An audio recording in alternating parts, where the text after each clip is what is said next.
নমস্কার বন্ধুরা, আরসিবির বিরুদ্ধে চেন্নাই সুপার কিংস 27 রানে হেরে যাওয়ার পর সিএসকে অধিনায়ক ঋতুরাজ গায়কোয়াড় স্বীকার করে নিচ্ছেন যে এই মাঠে 200 পার করাটা কঠিন ছিল না, কিন্তু তারা সেই কাজটি করতে ব্যর্থ হয়েছে। দ্বিতীয় ইনিংসের প্রথম বলে গ্লেন ম্যাক্সওয়েল তাকে 0 রানে সাজঘরে পাঠান। ঋতুরাজের নিজের পারফরমেন্সেও হতাশ ছিলেন। শেষ 5 বলে যেখানে 11 রান করলেই চেন্নাই প্লে অফে উঠতে পারত, সেখানে আরসিবির জসদয়াল দিয়েছেন মাত্র 1 রান, নিয়েছেন একটি উইকেট, যার নিটফল প্লে অফে উঠতে ব্যর্থ হন ঋতুরাজরা। ম্যাচের পর ঋতুরাজ গায়কোয়াড় স্বীকার করে নিয়েছেন যে বেঙ্গালুরু ব্যাটিং এর জন্য পিচ ভালো ছিল। তিনি আরো বলেন, এটি একটি ভালো উইকেট ছিল। স্পিনারদের জন্য বল অবশ্য কিছুটা ঘুরছিল এবং কিছুটা গ্রিপ করছিল, তবে আমি মনে করি এই মাঠে 200 করাটা কঠিন ছিল না। তবে আমরা নিয়মিত ব্যবধানে উইকেট হারাতে থাকি। 2-1টা বড় হিটের ব্যাপার ছিল। কখনো কখনো টি20 ম্যাচে এমনটা হতেই পারে। এই মরশুমে আমরা 14টি ম্যাচের মধ্যে 7টি ম্যাচ জিতেছি, এতে খুশি। শুধু শেষ 2 বল বাউন্ডারি লাইনের উপর দিয়ে যেতে পারেনি, এটাই যা সমস্যা। চোটের কারণে 2জন প্রধান বোলারকে মিস করেছি, সেই সঙ্গে কনওয়ের মতো টপ অর্ডার ব্যাটারকেও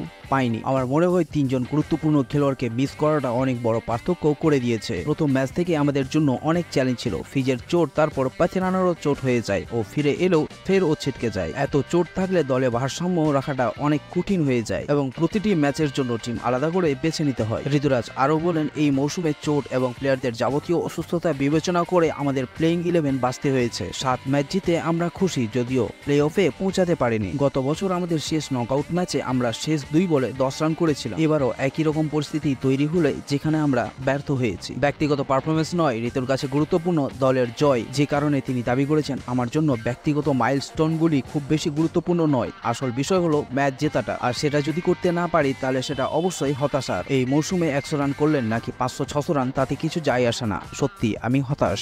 বন্ধুরা, এরকম ক্রিকেট সম্পর্কিত খবর পেতে অবশ্যই চ্যানেলটি সাবস্ক্রাইব করে পাশে থাকবেন।